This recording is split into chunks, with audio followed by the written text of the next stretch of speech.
আমি যখন কাজে বসি প্লাগ ইন কোরআনটা প্লাগ করে কাজে বসি। প্লাগ ইন কোরআনের সব সুরে তেলাওয়াত চলতে থাকে।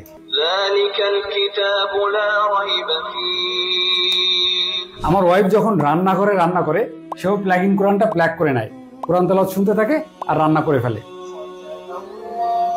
আমি ঘুমাতে যাওয়ার আগেও প্লাগ ইন কোরআনটা প্লাগ করে হয় রুকিয়া অথবা কোরআন তেলাওয়াত চালিয়ে দিয়ে তারপর ঘুমাতে যাই। বিশেষ করে যাদের বাচ্চারা অল্প কিছুতেই ভয় পেয়ে যায় বা ঘুমের ঘরে ভয়ে চিৎকার করে ওঠে, তাদের জন্য এটা খুবই কার্যকর।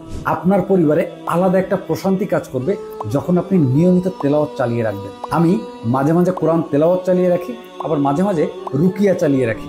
তাই আপনার পরিবারকে বরকতময় এবং আপনার বাচ্চা শিশুদের জিন, অদৃশ্য, অশুভ শক্তির হাত থেকে রক্ষা করতে এখনই অর্ডার নাও বাটনে ক্লিক করে প্লাগ ইন কোরআনটি অর্ডার করে ফেলুন।